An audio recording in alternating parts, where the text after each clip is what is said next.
Hello, guys and gals, and people in between. I'm Aegis Don Levity of the Interbank Group. And I am Roger Radio, America's Welcome, last rock and roll DJ. and welcome to the second episode of the Interbank Group movie review. Today we will be talking about.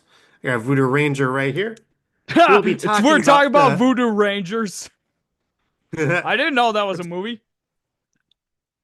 Yeah, today we're going to be talking about the 1980 movie Airplane. Yep, let me tell you, dude, that was a fucking crazy movie. He found it! He Grant found found it. it! Well, G Money found it. He found it. G Money found it. What it is, it doesn't matter. He just found it. That's all you need to know, folks. He found But, his weed. He lost his weed. He had to find his weed. dude, don't even get me started with THC products, brand, because, It's legal, so. well, yeah, but here's the thing, though, dude. How we managed to watch it while we were fucking high, I will never know, dude. I was like, now it makes me wonder, dude, because of how the movie came out, which we will get into as we get going, dude. How high were they exactly during the production process? Nobody knows. Dude, there must have been a lot of fucking weed, acid, shrooms, amphetamines, you name it. Maybe even a lot of this here, too. Probably a lot of that. Jesus Christ, dude, I got so much fun with this. I gotta give it a minute, man. But oh my god, dude, this movie right here, dude. I remember seeing it for the first time, dude, and every single gag and joke that they kept throwing in came after every 1 to 2 seconds. You could not even take a breather. It is so perfectly written. There's something to laugh at like every 5 seconds. And it's not some of that shit like Big Bang Theory where it's like there's a laugh track, you gotta laugh. It Yeah, just pulls a bunch of stupid, funny shit that just makes you laugh. dude, I swear to God, man. Like I said, my dad, he would have been a high school senior at the time it came out, dude, and it obviously he was asking himself, "What the fuck did I watch?" And he was probably tripping at the time for the first time ever because he was just starting to drink and do weed at the time. And my dad was a huge pothead, not just for medicinal purposes, but he was kind of like the level of Cheech and Recreational. Chong. Yeah, he was good. Well, before Airplane came out, he was really into the Cheech and Chong movies, so I'm You sure should have he seen me enjoyed back in the it. day, man. I used to be such a major fucking pothead. No, Yeah. I'd have this huge ass bong and I'd just like go and I would take Now, the biggest fucking hits, would not cough at all. dude, I don't smoke a lot of weed, dude, but I take a fuck ton of THC gummies every chance I get. You know, dude, See, we always go to like that one place here in Grand Rapids. yeah. Eh, dude, fucking $50 for 2 tins. I mean, still, dude, take two or three of them. Then I would just put on like Dark Side of the Moon or Dream Theater and just tune out. So we're talking about Airplane. Hmm. Yeah, that's all you need to know, folks. Is that if you never watched it high, dude, you would probably be It's an like, experience. yeah.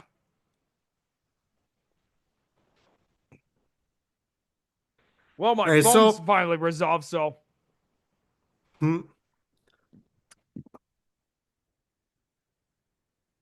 go ahead, dude. how the hell? Wow, it's really storming outside right now. Can you hear that from down in your apartment? Yeah, I can literally, dude. And my mom, no, I was just talking to her right before we started recording, and she was just like, I could hear the thunder outside, literally. So, All right, so let's see. How does this start? The dude's in the taxi, right? yeah. Oh, did you want to get into like the production stuff and who it was directed and produced by first? Yeah, yeah. Let's do that. 1 second.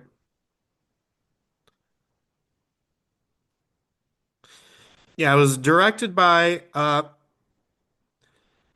Jim Abrams, David Zucker, and Jerry Zucker.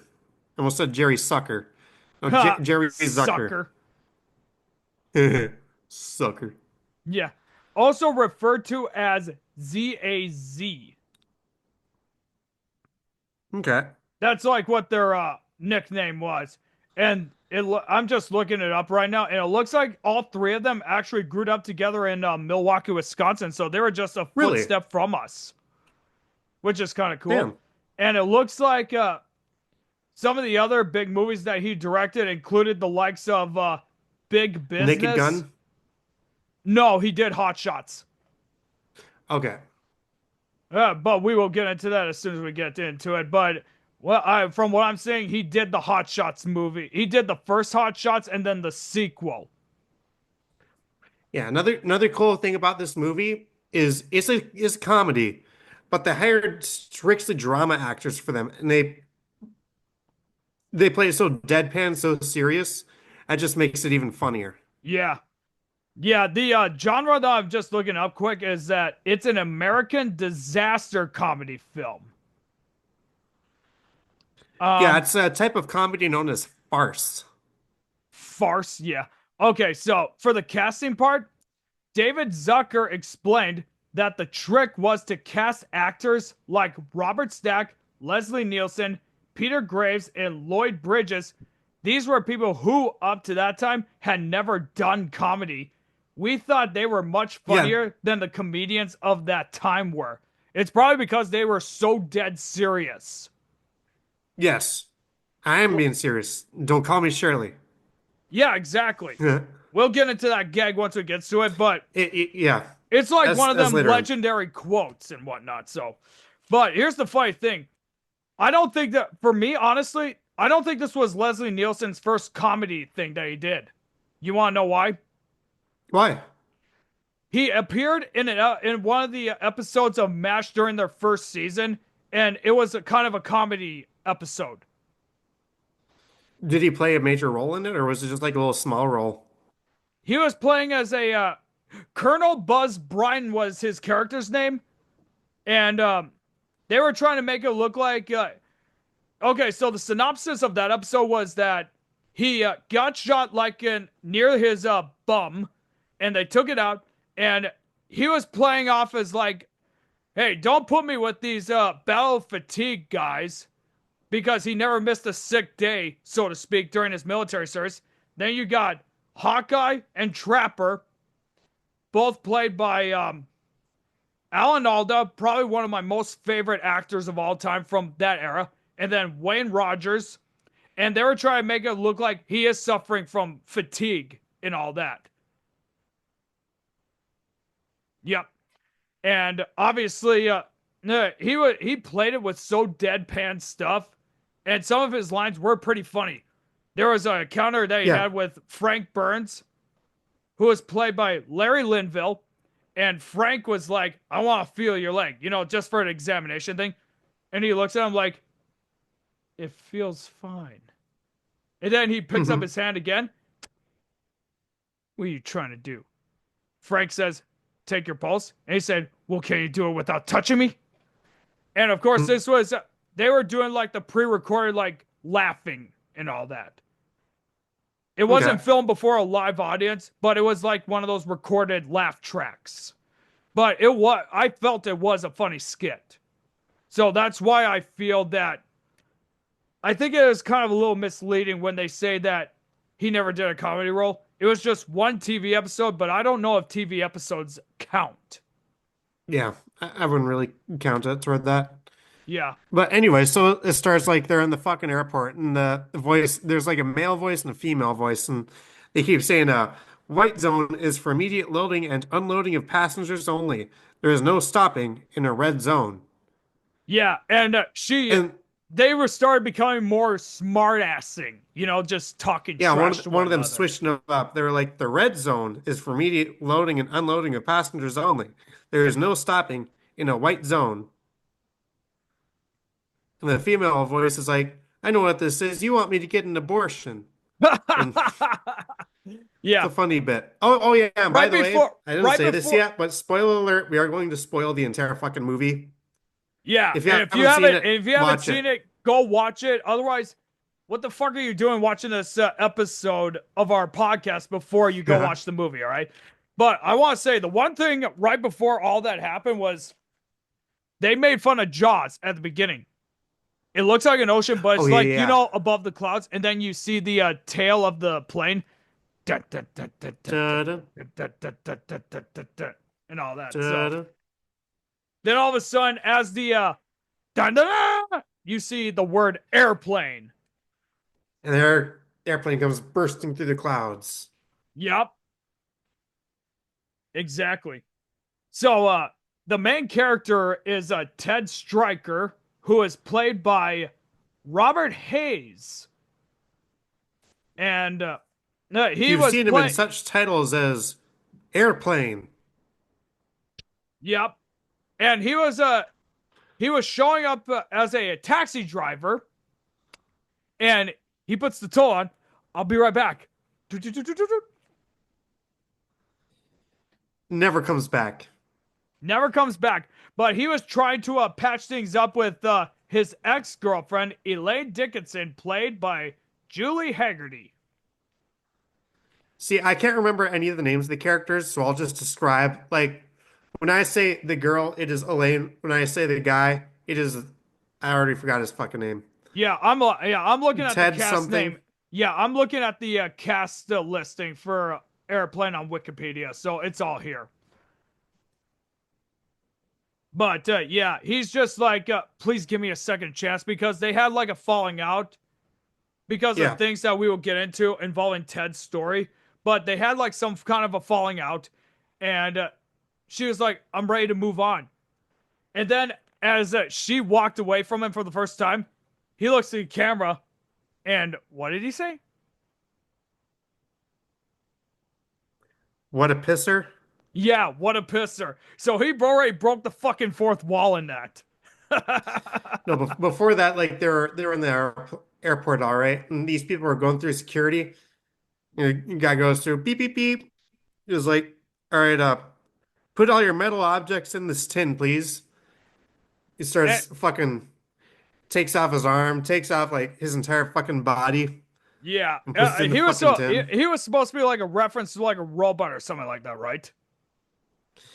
No, Because it's just I making fun of that they always go like, "Put all your metal objects in the tin," and this dude's got so many fucking like metal appendages and shit yeah, that but he just takes his entire fucking body I off. feel like it's kind of a reference to like cyborgs or robots and whatnot. Because remember, back at that time, the sci-fi genre was really picking up steam because of the Yeah. Star Wars movies.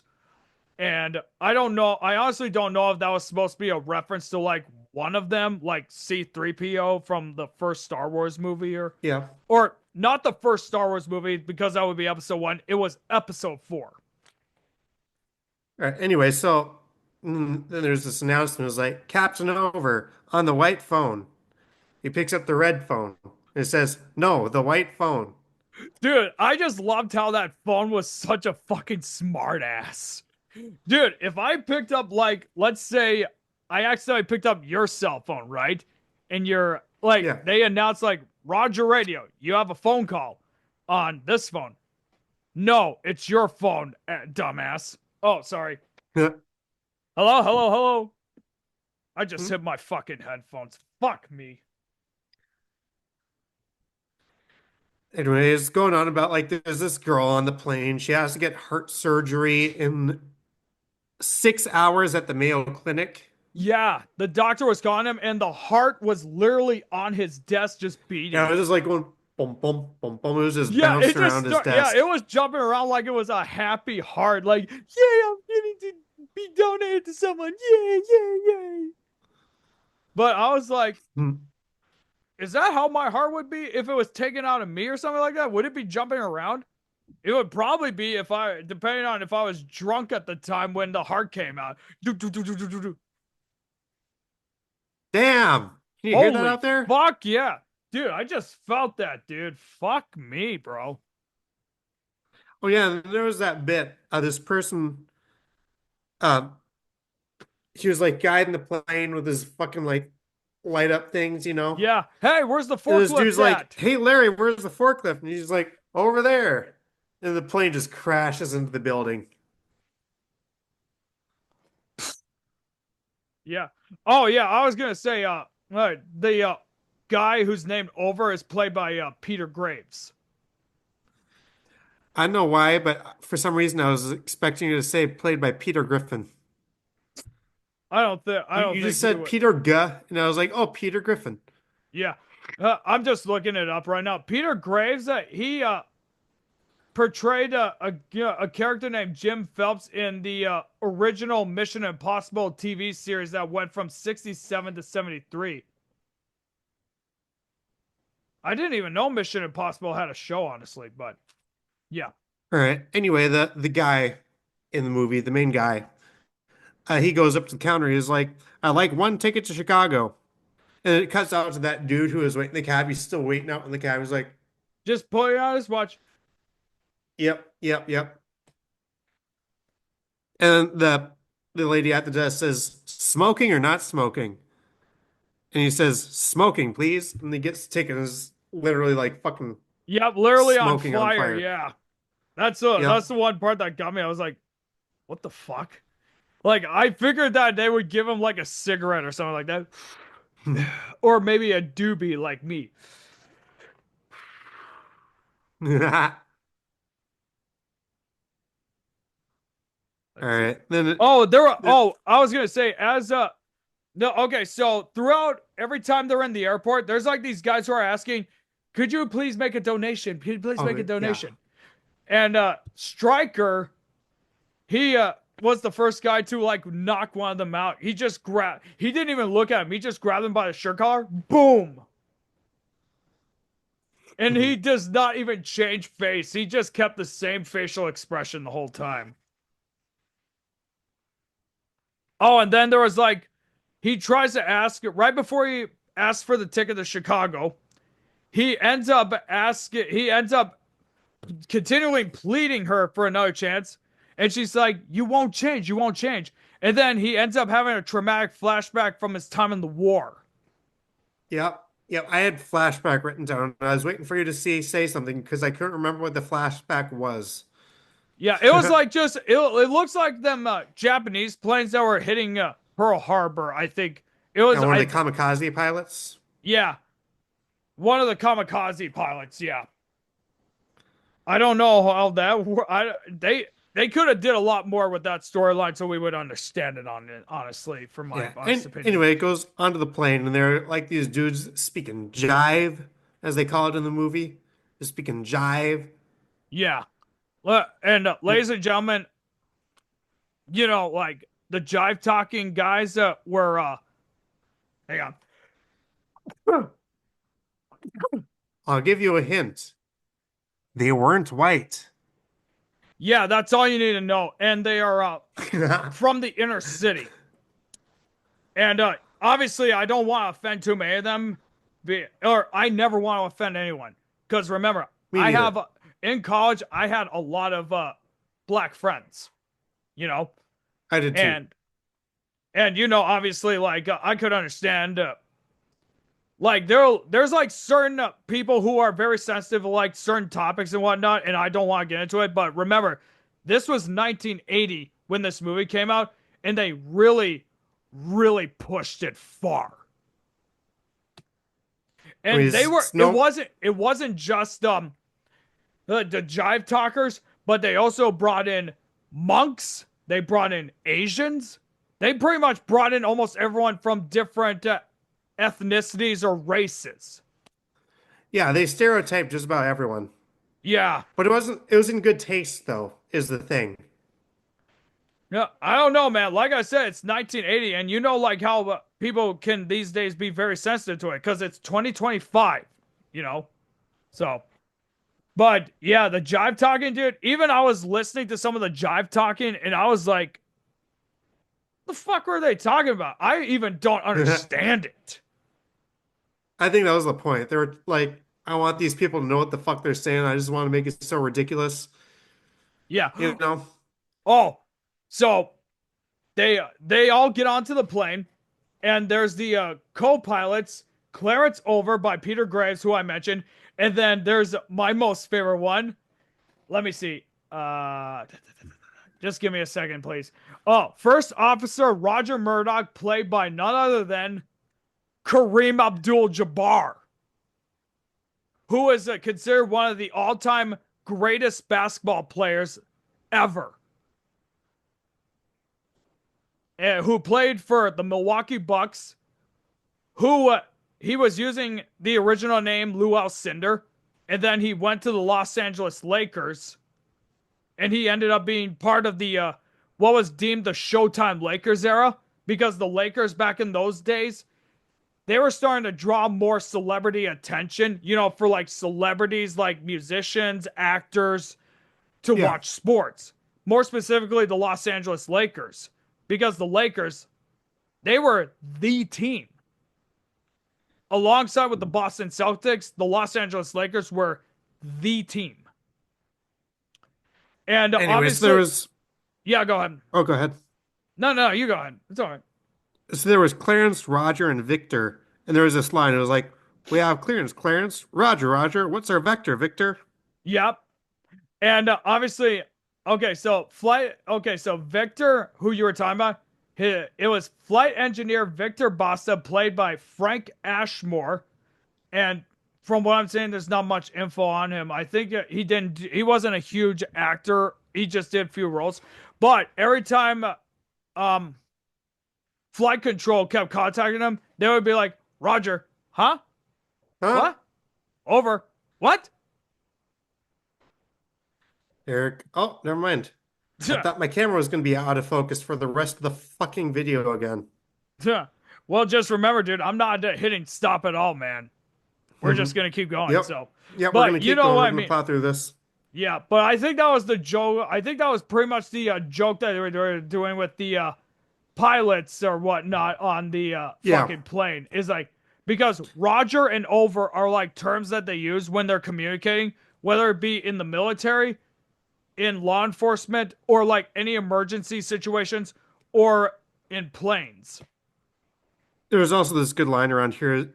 Uh, the main guy was boarding the plane. He sat next to this old lady, and she was like, nervous. Guy was like, yeah. First time? No, I've been nervous lots of times. Was she? Do you think I she was thought that was talking about funny. sex? No. Because remember, every time when you have sex for the first time, dude, you do feel nervous. Your heart beats literally. I would know.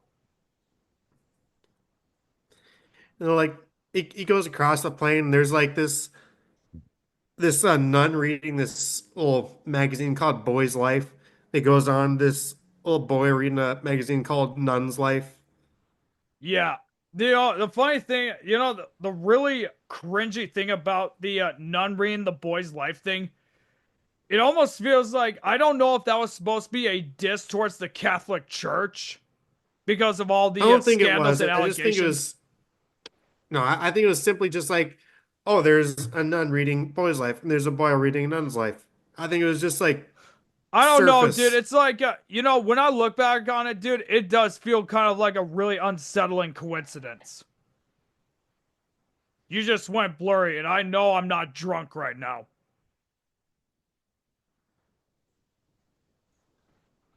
Your camera's Wow, fucked. that is bad. Yeah. All right, we'll go through it anyway. It'll probably focus up again soon. Yeah, otherwise, I was going to say, try and reset it and bring it back up or whatever. Or just try and unplug it and plug it back in. Yeah, if it doesn't, we'll keep going. And if it doesn't focus, I'll Nah, just unplug it do it and plug right it now, back in. dude. We'll take a quick second. Okay, 1 second. Yep, he'll be right back. Meanwhile, I got to quickly turn off my heater because it's being a fucking bitch.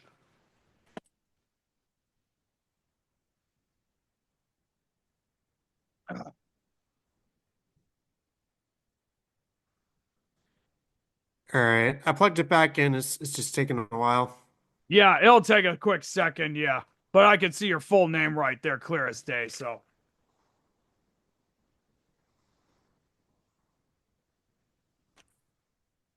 But yeah, so far it's a pretty good movie, guys. I swear to God, you cannot have a fucking breather when it comes to this stuff, you know? Yeah, there. Oh, here we go.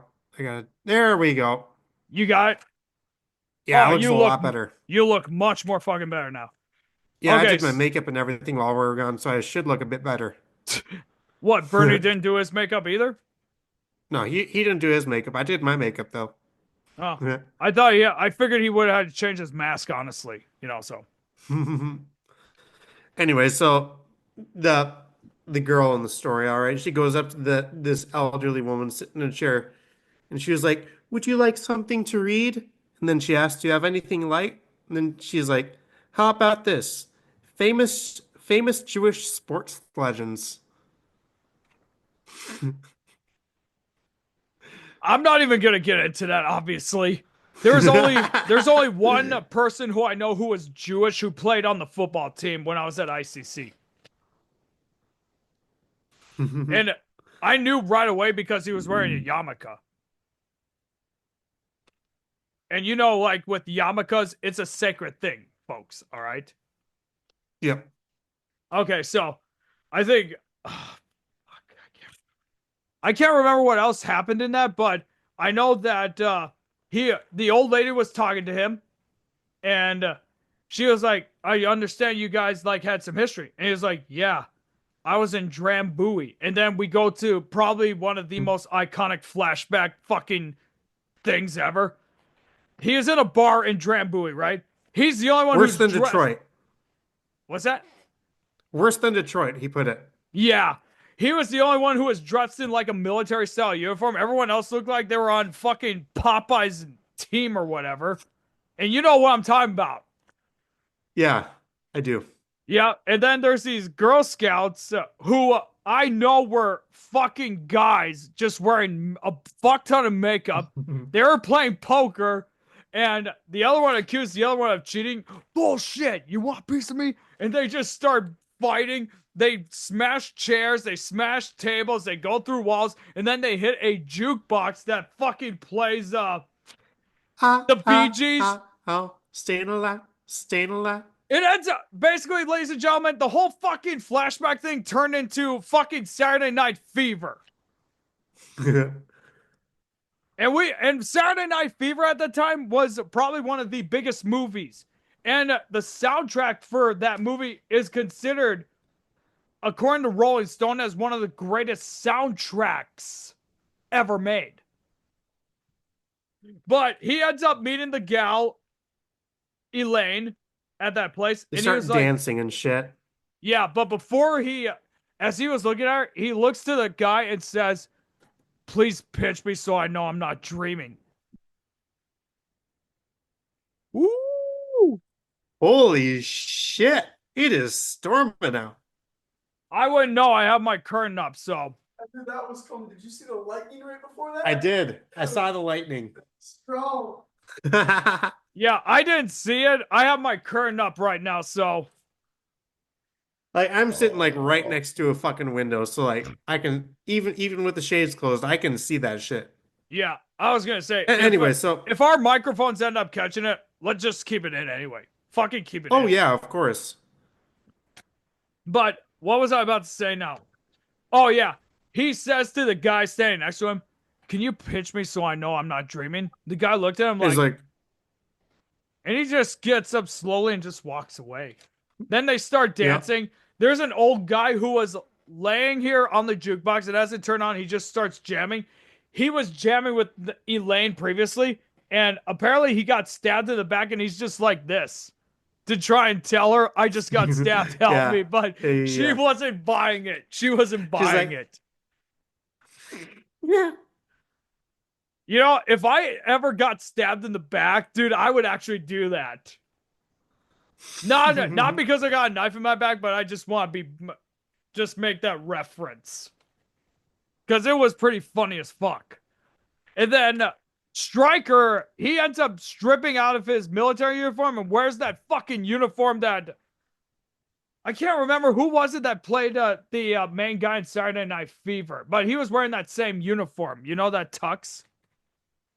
Mm-hmm. I'm going to look it up quick. Just give me a moment. And he starts dancing with no one's fucking business, dude. Oh, yeah. It was John Travolta who played as him. Holy fuck, you sound really fat right now. When I sound fat, I look fat. Must mean I am fat. Hey, I'm fat too. I mean, dude. Oh, you think that's bad? Wait Yeah, till wait please, until dude. you I take a don't look want. at these titties. Yeah, I was gonna say I don't need to see your fucking moops. You Oh don't want yeah, to. oh yeah. The movie came out in 1977, so I think they were making a reference to Saturday Night Fever in that. And All then, right, hold on. Keep talking. I'm just gonna go grab another beer. I will be right back. all right, go ahead, man. But yeah, ladies and gentlemen, they were basically making a reference to the movie Saturday Night Fever, which apparently I've never seen the movie, but from what I heard, it's supposed to be one of the best movies of the late 70s. It's like one of them disco dancing like things, if I remember correctly. But I know the soundtrack is considered one of the greatest albums of all time, according to Rolling Stone. But I don't count soundtracks or anything. And the Airplane, remember, came out about 3 years after Saturday Night Fever came out. So I don't know if they were doing that as a reference or a joke to them, or if they were just paying tribute. I saw that. Hey, I was like, now that you got that, crack it open. Crack it. Crack it.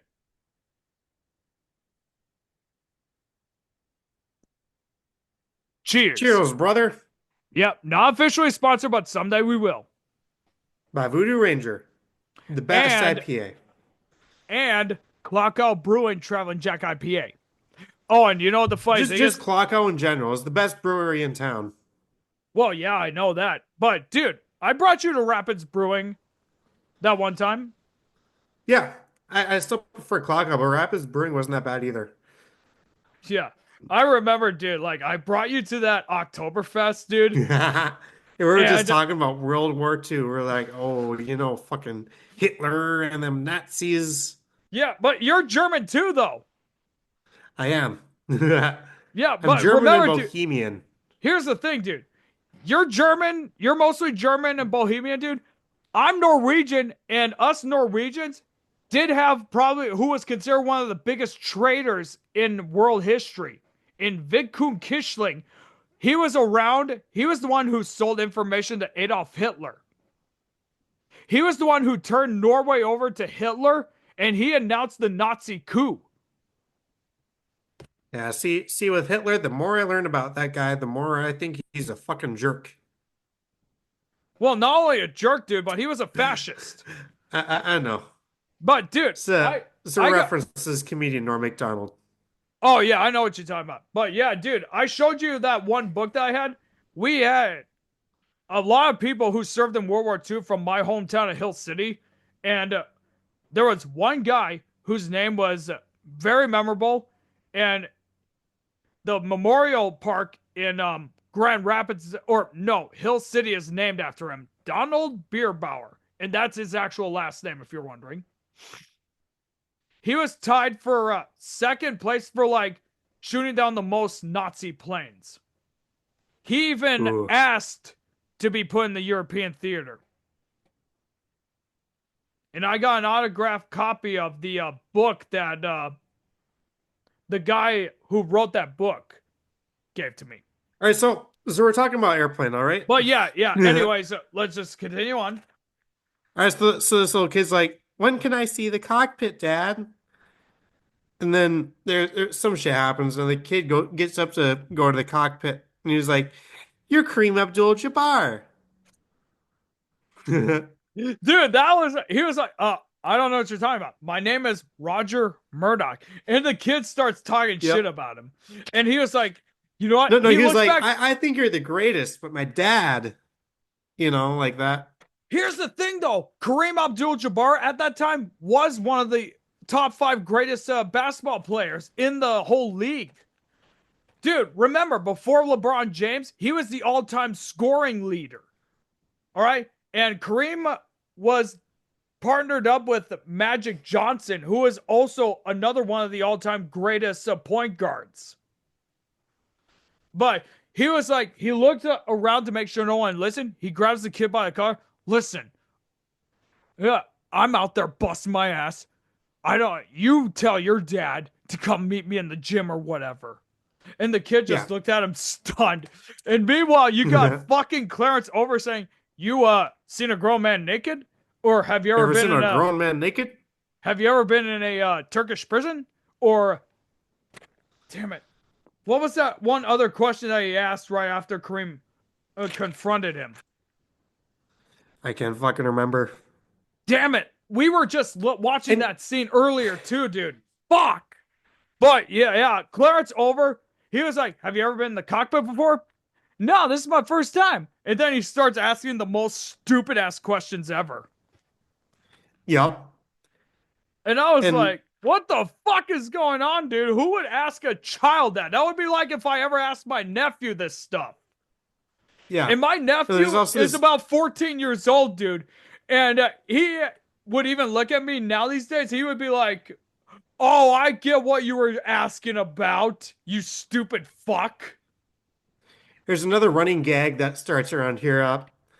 The the fucking woman goes down the aisle and is like, "Would you like another cup of coffee?" He's like, "No, he's good. He'll just have that one." He's like, "No, I'll have another one."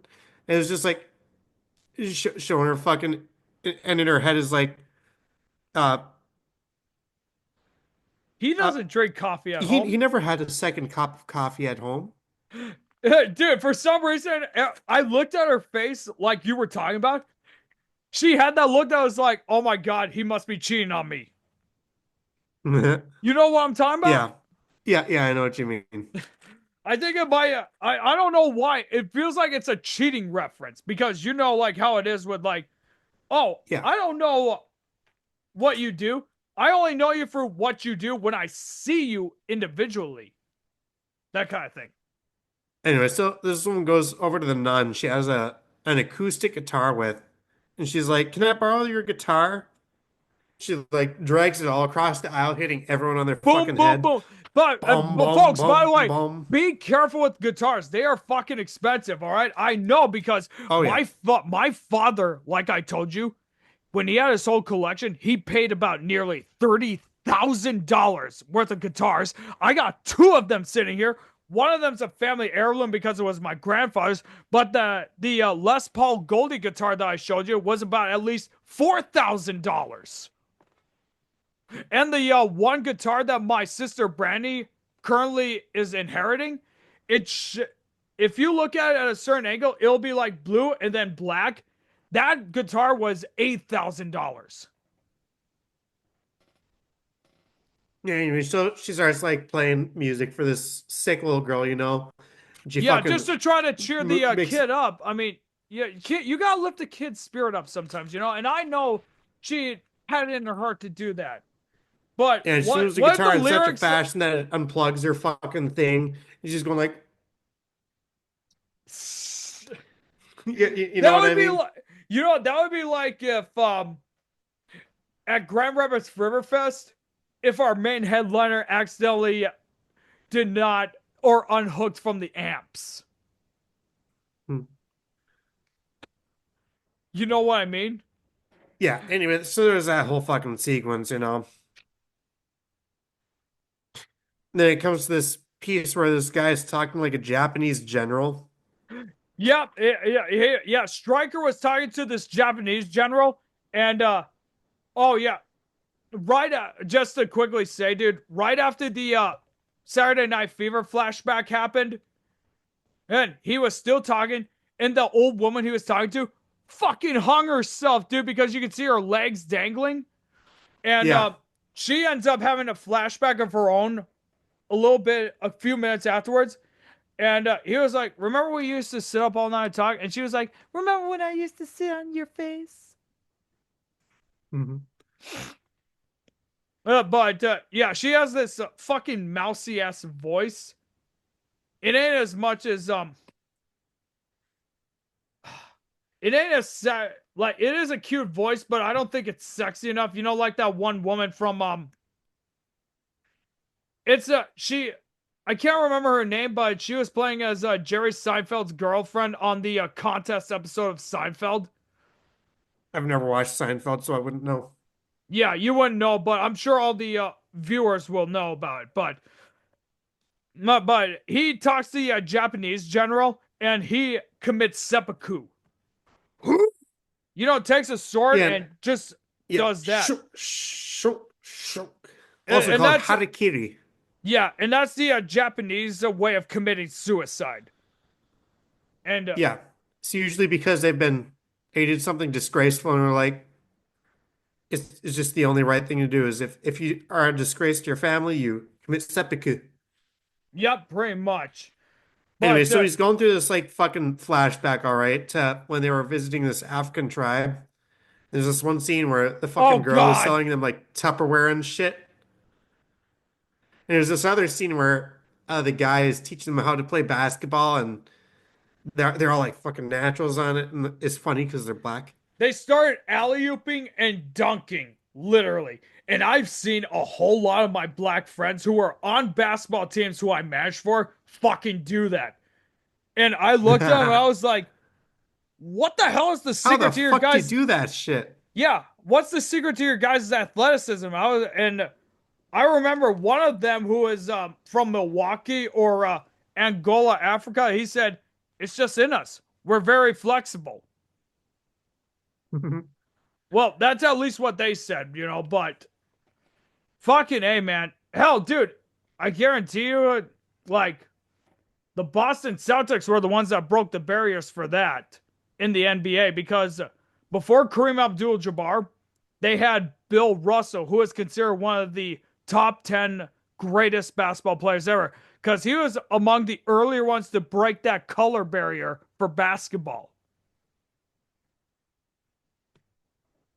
I'm not kidding, dude. Yeah, and then it goes to another scene. Is like, that lady was like, he never has a second cup of coffee at home. Uh, is her husband starts like vomiting? Is like, Jim never vomits at home. Oh, yeah. And we'll And get to that so pretty like soon. a lot of people on the plane are getting like really sick, you know? It's because of what And they ate. then yeah, they're going this guy played by Leslie Nielsen. Yep. And They're like, "Are the you a guy's doctor?" name is And it, Dr. Romack is his name. And this is the Leslie Nielsen I was talking about for MASH. And he was like, that's right. And he has a fucking stethoscope yeah, around full his fucking neck. stethoscope on for some fucking reason. And he just looked at her straight up and I said, yeah, that's right. And he goes to examine the woman and what comes out of her mouth. He just keeps pulling eggs out of her mouth, like Yeah, he just cracks full one of them raw open. fucking eggs. He cracks one of them open, and what comes out? It's not the egg that we cook, right? He's like a little baby bird. Just goes like tweet tweet tweet. Yeah, they're fucking flying out. They're still alive. And then he's like, and then he pulls her aside. This woman needs to be brought to a hospital. A hospital? What is it? It's a big building with It's a patients, big but building that's with not important. patients. And he said it so straight, dude. I fucking lost it when he said that, dude.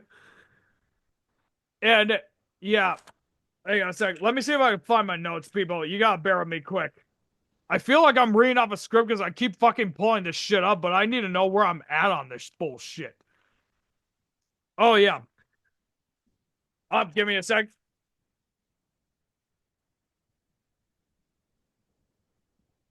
All right. It's All that right, good. time. It's that time. You gotta take a quick drink quick.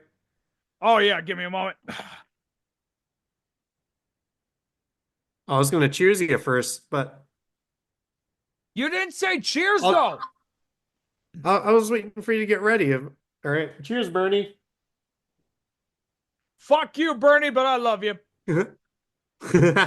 I swear to God, dude.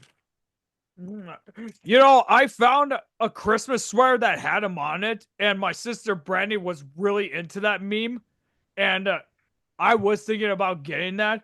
As I was about to order it, they ran out permanently, so I fucking missed out on it. Damn. Yeah, but there was one Christmas sweater that I did make up for. It was a cat with its eyes wide open, and it's in snow, and the font is supposed to be the font of Coca-Cola, but do you know what it said instead? What? Cocaine. I got both my sister Brandy and my mom that, and they wear them every Christmas, dude.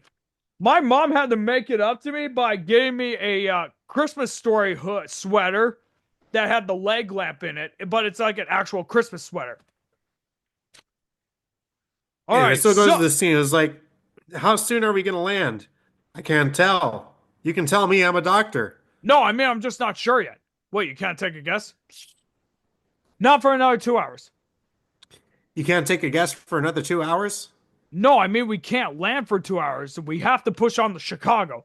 Then all of a sudden, and okay, so right before we get to that, our dear friend Victor falls ill. They pull him out of there. Our dear friend Roger, he's starting to show like symptoms. I thought it was just anxiety or nervousness, but he was starting to sweat profusely. Like that scene with fucking Key and Peele. Key and Yeah. Peele. But then all of a sudden he passes out, and what do we see him wearing? His Lakers fucking His shit. Lakers uniforms. He had his signature goggles that he had, and then they show him wearing his top didn't change. The only thing that changed was his shorts, and he was wearing his knee pads and then his basketball sneakers. I don't know how the hell they got him to even appear in this movie, honestly. I want to look something up quick. I want to know if this is actually the only movie he appeared in, or if he had any. Anyway, so there's this little scene where they're like dragging all the like there's this announcement. She's talking about some fucking bullshit as they're dragging the sick passengers down the aisle to the back.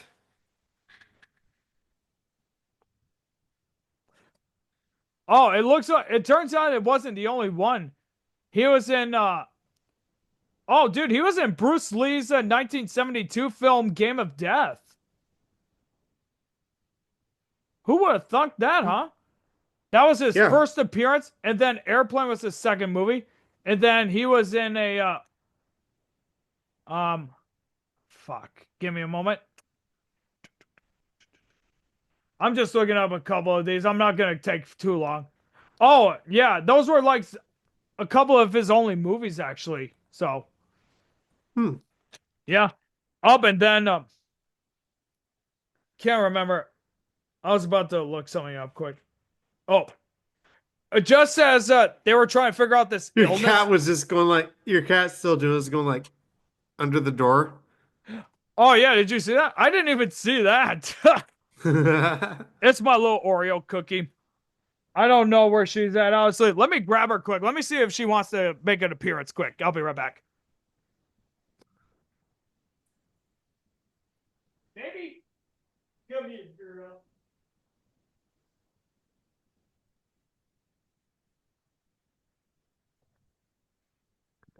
She is right here.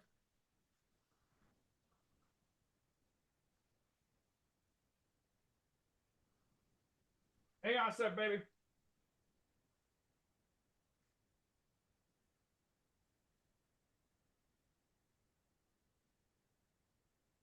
God damn it!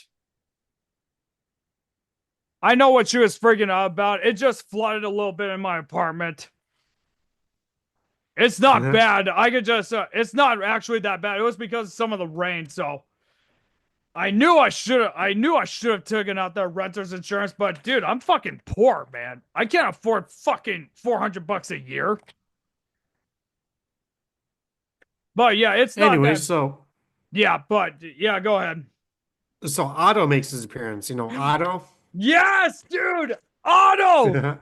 Dude, I guarantee you, he's probably gotten laid more than I ever had in my fucking life. No, so fun fact.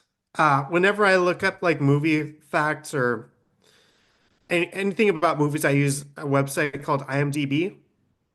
Oh yeah, good old IMDb. And like every man. actor, actress has their own IMDb page.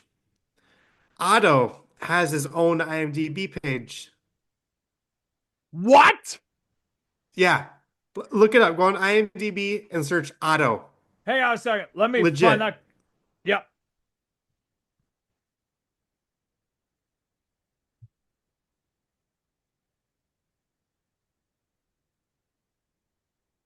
All right, give me a second. I might have to. I put it. Let me just look. Let me go back on IMDb quick. Okay, so just Otto, right? Yeah, OTTO. He also played a role. He was also in Mythbusters, apparently. Apparently, he was in Mythbusters. What? And then he was also in Airplane 2, which I haven't seen yet. Oh, I've seen our Airplane too. I know he's going to be on that, but what the fuck? dude, he got hitched. I'm looking at the pictures. He got his own girl, man. Yeah, yeah, he gets one at the end of the first airplane movie. Oh my god, dude. That is fucking crazy, man. Right before Otto makes his appearance, dude, I just want to note that Leslie, our dear friend, the doctor, asks, what did everyone have? Fish. And our dear friend Over, what? Huh? He looks Mhm. at his at dinner. It's a fucking fresh fish skeleton. Yeah. And then as Because like Leslie, everyone who ate the fish got sick. yeah, and as he was describing the symptoms, he was starting He to, was showing those exact symptoms, and it was like, yeah, everyone who ate the fish got sick, and it shoots to a shot of his fucking plate, and it's just a fish skeleton. they didn't cook him good enough. They must have just gave him like one whole fish. All right.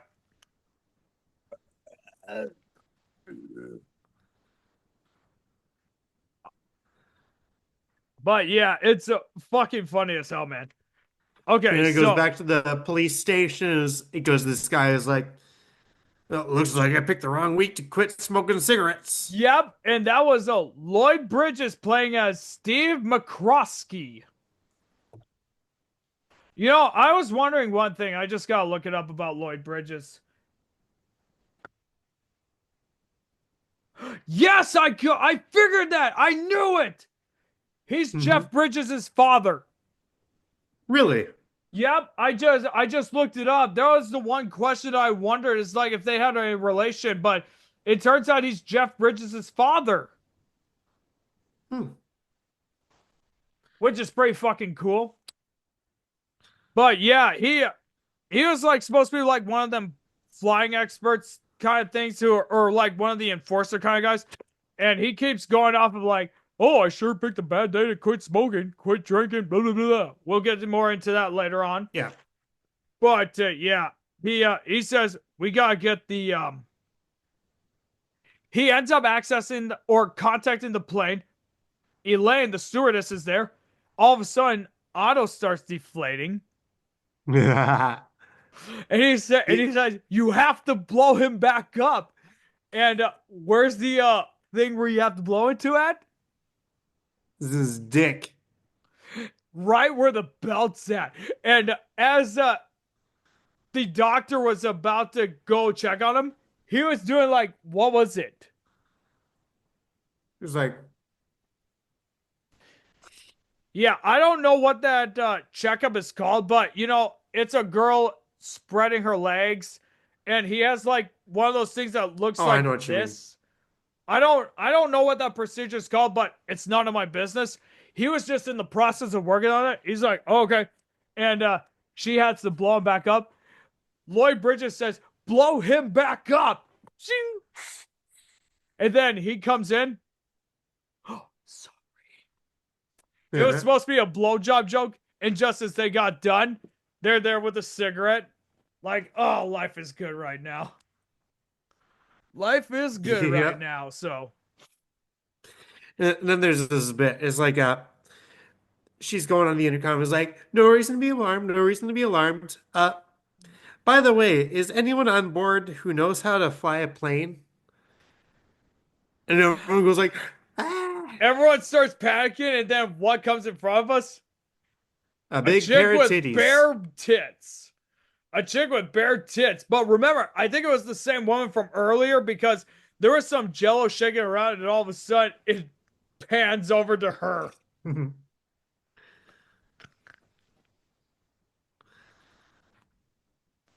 Right, and then it goes to this bit where it's like it was going on that fucking theme of jokes. There's like this dude's going on and on about his fucking life with this girl before they broke up, you know. Yep, And and this I dude's think about to, he's like, yeah, this time he he's, was talking to a Buddhist monk, if I remember correctly. I just gotta take a yeah, look. yeah, yeah, yeah.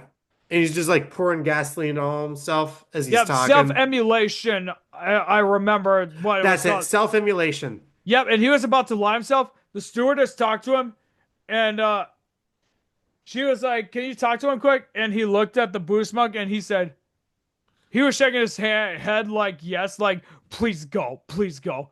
And then he leaves, and then just as he blows the match out, what happens a second later? He blows up. Kaboom. Mhm.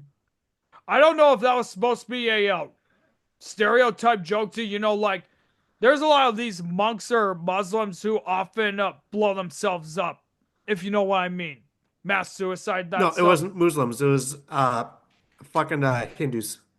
Okay, yeah, that's what I meant. Sorry, folks. You're good. I keep forgetting. I get you, dude. All right. Then there's that infamous line. Surely you can't be Fucking, serious. I am serious, and don't call me Shirley. Do you know how many Shirleys that I've met in my whole life who I have keep met it? one. There's a lot of them that I met who are from my hometown of Hill City, and a lot of them were just like, there's a reason that they got so tired of the name Shirley. Is because of that fucking joke. And then as I can't remember if this oh yeah, this happens way before. This one guy from the airport goes to pick up Rex Kramer, who is played by none other than the one and only Robert Stack. They had this dog who was just barking at him or getting a little hostile. The dog goes to sits by the woman, and then as he goes to talk to her, he just jumps, mauls the hell out of him. And Robert Stack or Kramer, he's just talking. All right, let's go. He was looking in the mirror, but then he's like, all right, let's go. Walks through the mirror like it was like a fucking exit kind of thing, you know? Yeah, and then it cuts to that dude still waiting out in the taxi.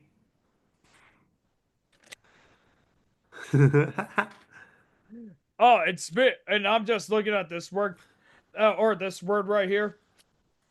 Did we mention that Stryker has a drinking problem? Oh yeah, like he has a drinking problem, but it's not what you think. Like he'll like take his cup of water, he tries to take a drink, goes like Yep, over the shoulder. yeah. And then he would just look so disappointed, like, fuck, I didn't have my drink. That kind of thing. But yeah, as right after the Shirley part, Stryker looks at the gauges, and it's just a long ass pan. Like it looks like it goes on for like what is it, a minute or something like that? Yeah, it's like that scene from fucking Spaceballs. Yep, I know Spaceballs very well. We might have to do a movie review of that. Hell yeah. All right, so to continue on with it, um,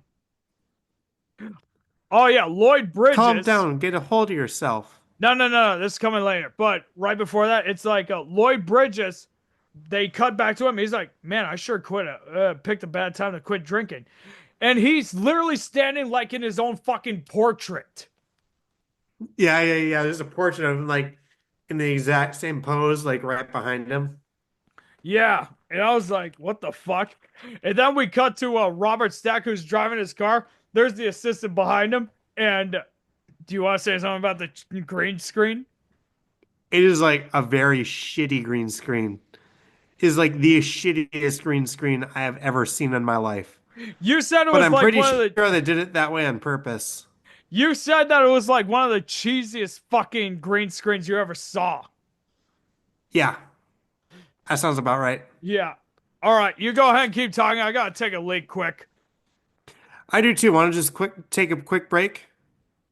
Well, I'm not gonna cut out of this. Just to let you know. Otherwise, I do my quick piss break. You keep talking, and then I'll do the same for you. No, I gotta take a piss break too. So do you want to just like do a cut and all I edit don't it want to together? cut away though. I don't want to cut away. So you I know, guess- just go right now, and I'll just keep talking. Okay. But yeah, guys, the I don't know how the green screen was back in the day, but it looked fucking cheesy as hell. It looked like it was the green screen background was so zoomed in. They even ran over a fucking guy who was on a bicycle. Then all of a sudden, they're in a background for like a fucking civil for the American Civil War or whatever. Because there were horses that just came out of nowhere and all that. Fuck, I do need another drink. I don't know about you people, but I really do need a drink. So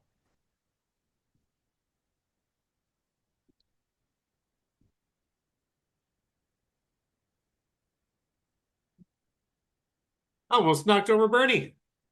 dude, you can't knock over Bernie. He's like fucking 90 years old. I was I was trying to get rushed back over here so I could share a drink with you.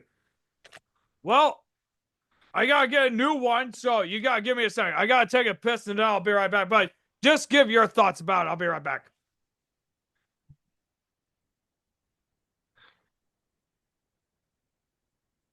Fucking shit.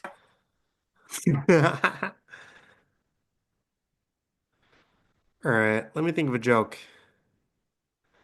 What's a good joke? I think I might be allergic to cats. Yeah, because last time I ate one, I got really sick. Here's your joke.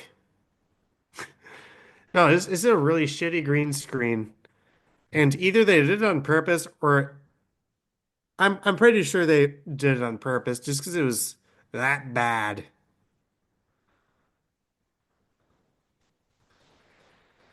Like I don't know how you could. No, it is such terrible. I'm just repeating myself. It's just that bad. All right.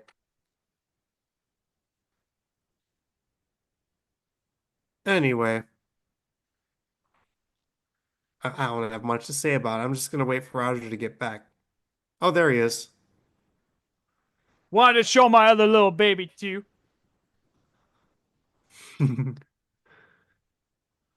Say something. Yeah.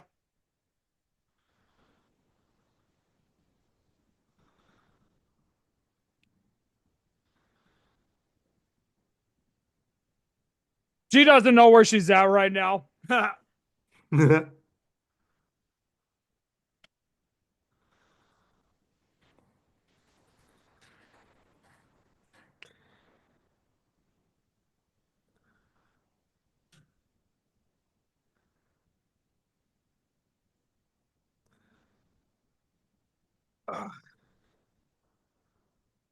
If you ask me, I No, think I I might told. have if you ask me, I think I might have chosen the wrong apartment, man.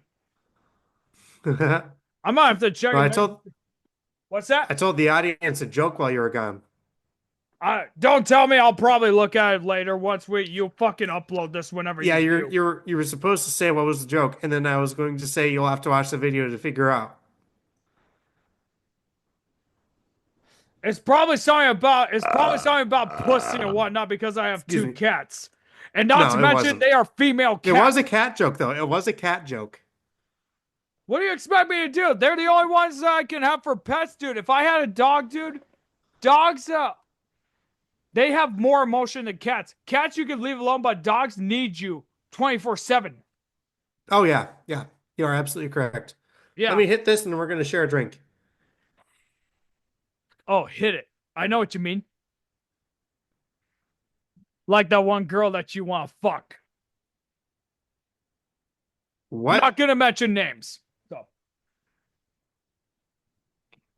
But ladies and gentlemen, I hope you're enjoying this fucking shit as much as I am right now.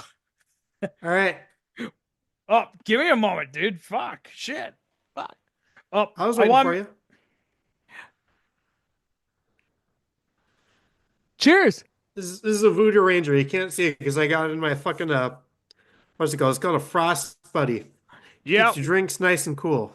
Yeah, well, I'm drinking out of my signature beer glass, and you can tell it says Minnesota Beer Day because we take pride in our local brewed beers.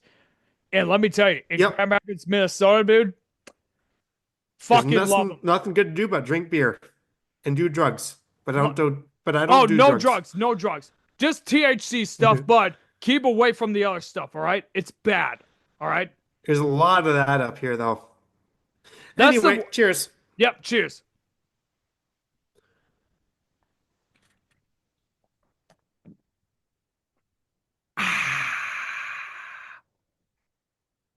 Do I look like I need a shave right now, dude? I feel so brushy.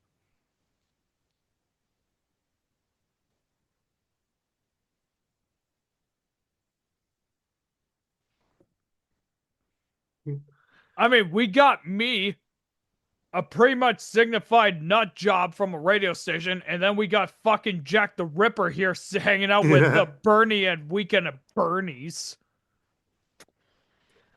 Where the hell were we at on this shit, dude? I don't even know where I'm at anymore. So, oh no, there was this scene where that lady who's like, he never takes a second drink at home, shit like that. He goes to her and she's like freaking out. She's like, Okay, and I know what like you're there's talking this huge line of people. Oh wait, he was looking at the. Okay, I remember where we were at. He was looking at the different dials there as he just sits in the cockpit. Cockpit. Yep, and he was like up, down, wash, rinse, spin.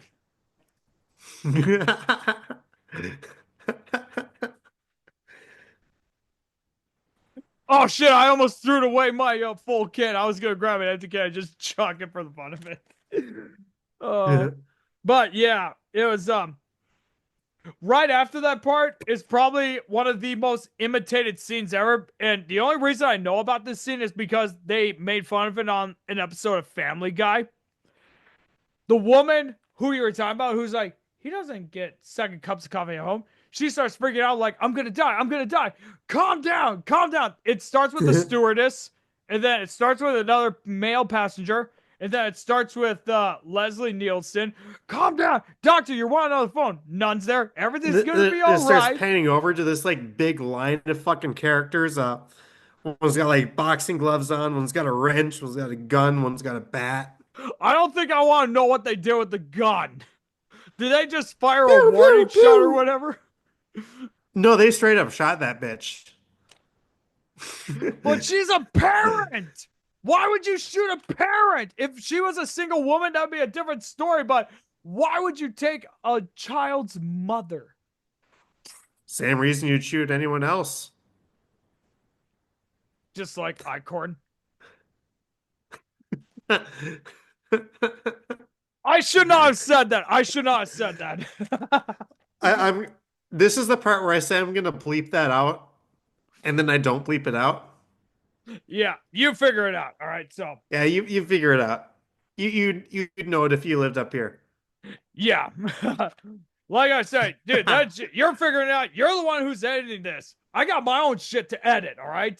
Hey, you're the one who's doing your own podcast. I'm the one who's editing the other bullshit for you. All right. So, anyway, to continue on. What the hell? Oh, okay. So it cuts to Robert Stack finally making it to the airport. He confronts all these people who are like, "Can you please donate and whatnot?" He starts shoving them away first, and then he starts beating them up. And you know what? Let me tell you something. That was all him, dude. That was not a stunt double. He did that all by himself, which is probably one of the most badass things prior to Bruce Willis. Because Bruce Willis did his own stunts. But Robert Stack, I feel, might have been a partial inspiration for Bruce Willis. But that is still pretty cool, even though he was... Let me look this up. I want to see what age he was at the time. He was born in... He was 61. When this was when Airplane was recorded? Yes. He was... Holy fuck. Yeah, he was born in 1919. And this was 1980. So, yeah, it was fucking 61, dude. I was like, how the hell can anyone in their 60s even fucking do that? Early 60s, I can understand. But if you get to your mid 60s, you know it's going to catch up with you age-wise. I mean, like with fucking Keanu Reeves, I'm sure once he's into his like late 60s, he's going to be able to still do that shit, you know? Dude, he's like one of the healthiest he's such a good people. stuntman. Dude, he is, well, not only that, but he is literally one of the healthiest people. Because his diet is a very healthy, really healthy diet. Then he's probably one of the method actors. Like he'll do whatever to make sure he gets the role too. You know, like with my main guy Christian Bale, and I do love me some Christian Bale. Did I ever tell you about Christian Bale in the movie The Machinist? Yeah, you did. I wasn't really a fan of that movie, but oh my god, dude, how He like fasted so much he barely ate shit, and he looks like a fucking skeleton. dude, that was literally me in high school. I was That me in was actually college. I yeah, was me in dude, college. I was on Vyvanse and I was eating nothing but like fucking Chef Boyardee ravioli. dude, me. That was me throughout elementary school and high school because the only thing I ate were chips. Well, then and I did not eat dairy at all. I did not eat cheese. It wasn't until I turned 20, 21 years old that I started eating dairy products. I don't know why. Anyway, all Yeah. right. Anyways, people, fuck, we keep getting so off fucking track. You're gonna keep this all in though, right? Oh yeah, I'm not. I am too lazy to edit any of this shit out. Dude, you know how I feel whenever we're doing our podcast stuff. By the way, be sure to There you subscribe to the go. Roger Radio Show, by the way. Yep, We do subscribe to Roger music Radio. related to. Some cool, good music related content. Fucking great. Yep. Love working with this dude. Yep. And he's just right here is a progressive guy, but I've been getting him into a whole lot of other fucking shit. So stay tuned, motherfuckers. Anyways, oh yeah. Okay, so for my note here, dude, one of my favorite scenes that was coming up, I can't remember what happened afterwards, It's a honestly, good- because I blacked out. But he was Literally sitting there with every- he was sitting there with Lloyd Bridges, takes a puff, throws it out a window, and it blows up like a hand grenade. Yeah. There's a scene. It was like I can't remember what they were talking about. It was like, and she said on the fucking intercom, like, "Good thing." Let's see, what did I write down? It's a good thing he doesn't know how much he hates your guts. Oh yeah. It's a good thing he doesn't know how much he hates your guts. And he didn't show any emotion or cuts him out. He was like, typical. Just typical.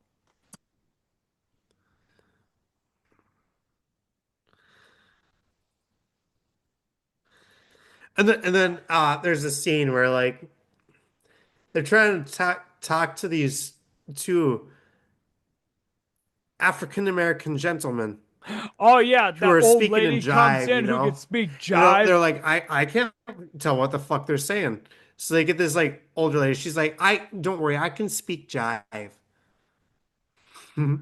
Yeah, and I was like, wait, how the fuck does she know how to speak that language? I want to know. I want to know. Like, if she's that old, she must have been around during the 20s or 30s at a time She was when, around when Hitler was alive. not only that, but remember all the segregation and discrimination back then, too, dude. Oh yeah, of course. Like, holy Not that this got much fucking better. shit. Oh, you go ahead, man.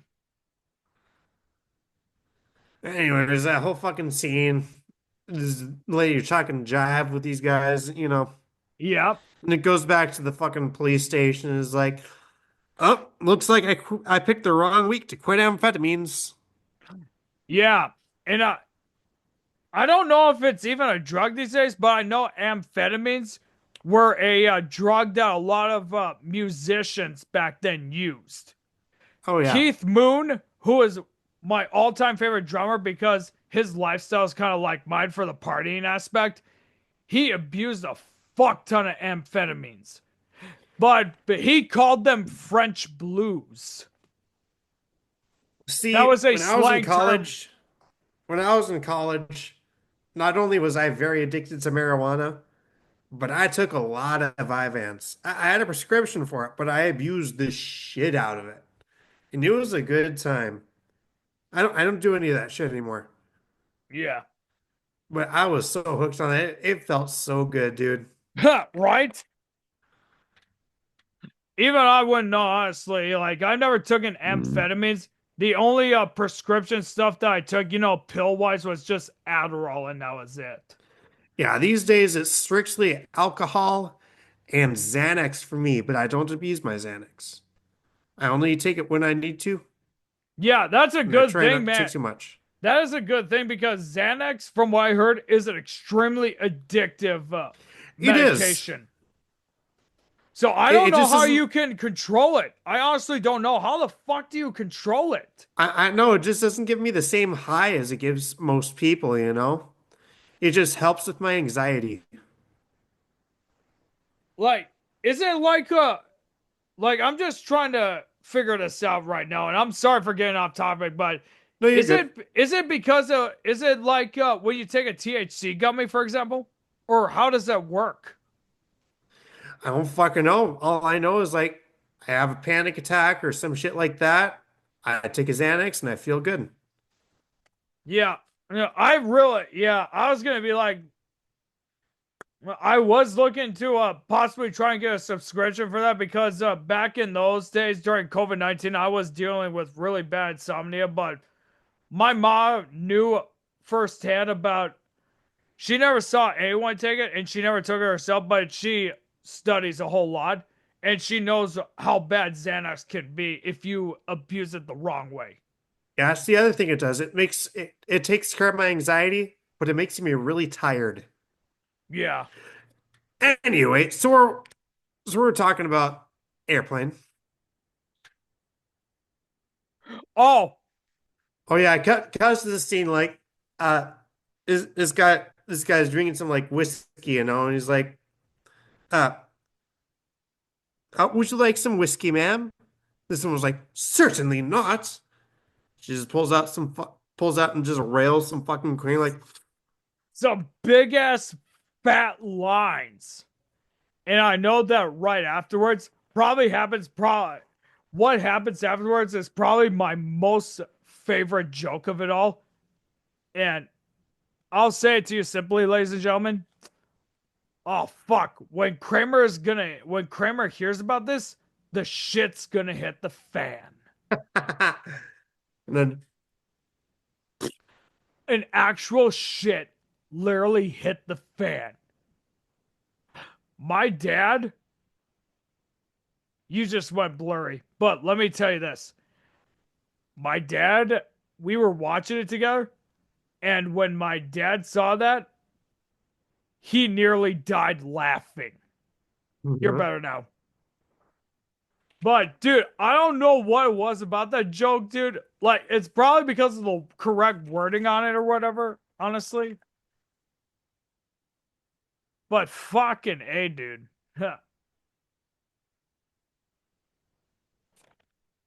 All right. Now let's see. Next thing I have written down is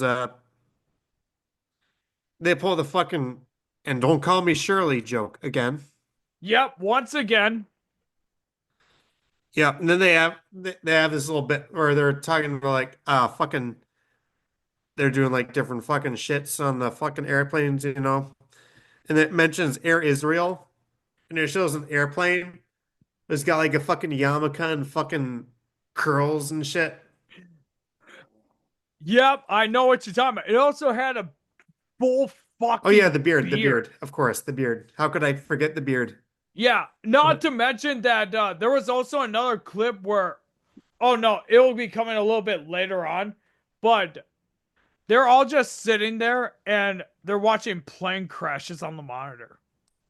Oh yeah. In the fucking airplane, they're like, "All right, get ready for an impact," and then they're like all buckling up and shit. And then there's The this woman was video, even the fucking demonstrating.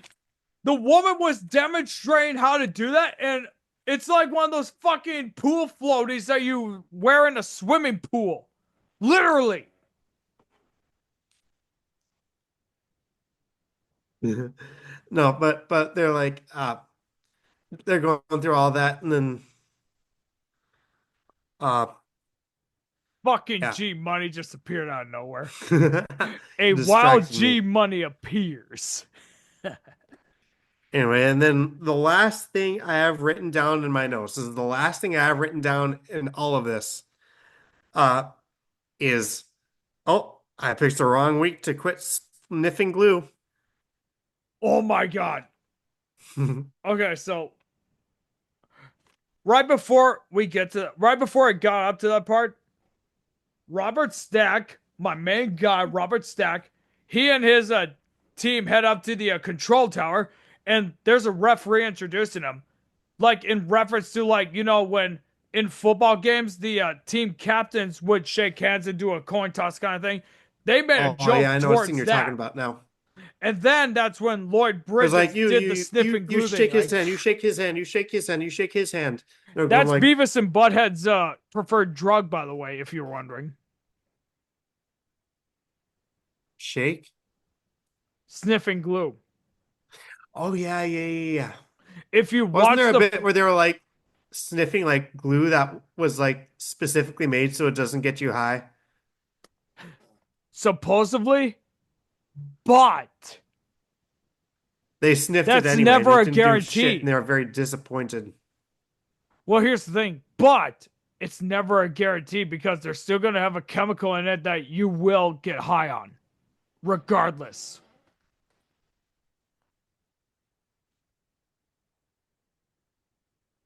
But yeah, he sniffs out the glue.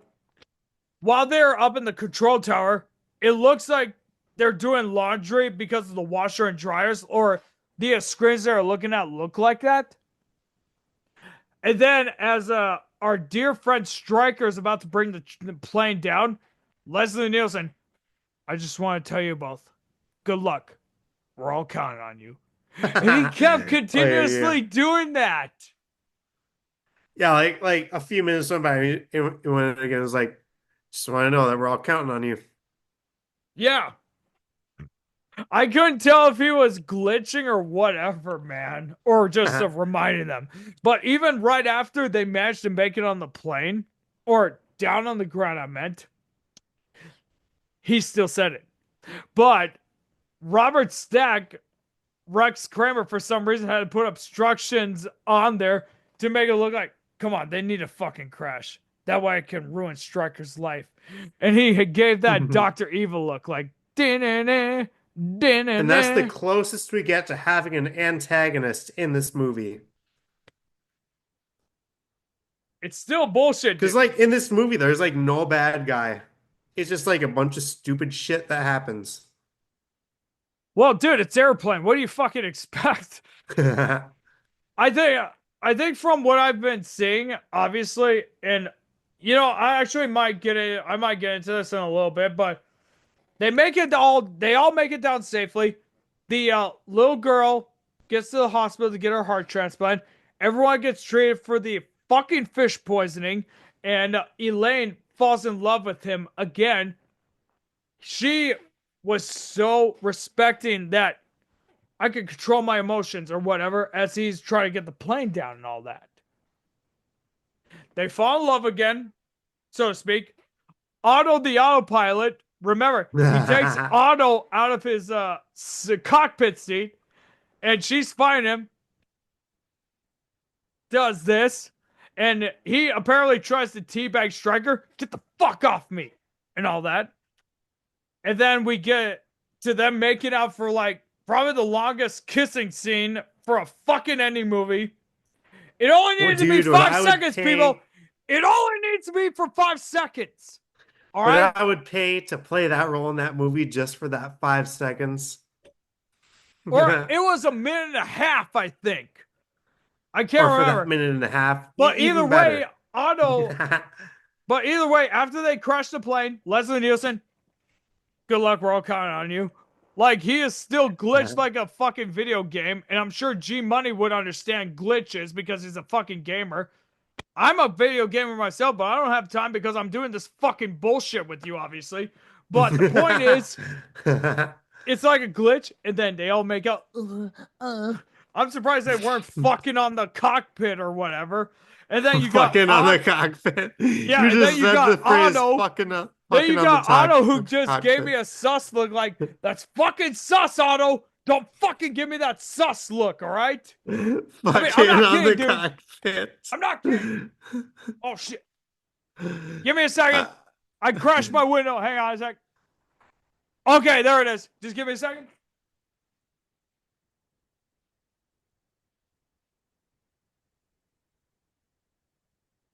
Like, I'm telling you, Otto, that's fucking sus.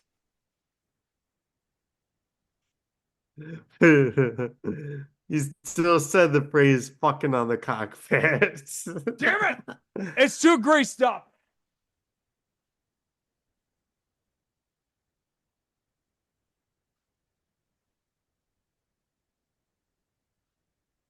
Oh yeah, here she is.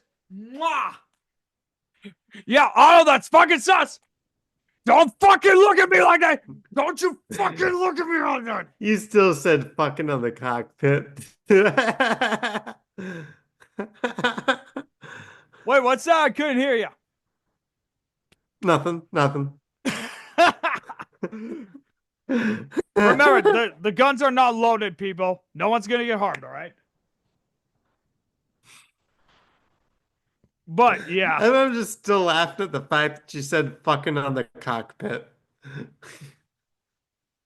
I don't know why that's making me laugh so much, but it is. well, I'm just speaking truths. Fucking on the cockpit. At least the difference is I'm not like the fucking Trump administration. Yeah. All right, anyway.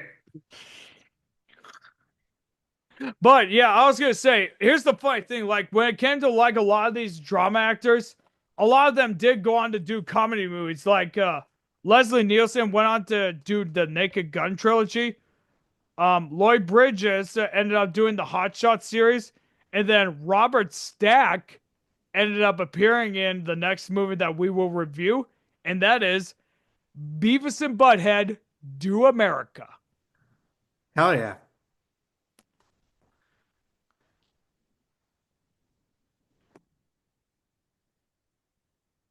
But yeah, it's a like, folks, if you haven't seen it, go watch it. You know, It is a very funny movie. it really is. Yeah, As far as like animated films go, it is one of the best. no doubt about it. It was one of those movies that made the this movie I think was credited for inspiring, like, you know, the scary movies. Yeah, I know what you mean. You know, like them parody ass movies and all that shit. You know. Yeah. I'm just looking to see what the reception is.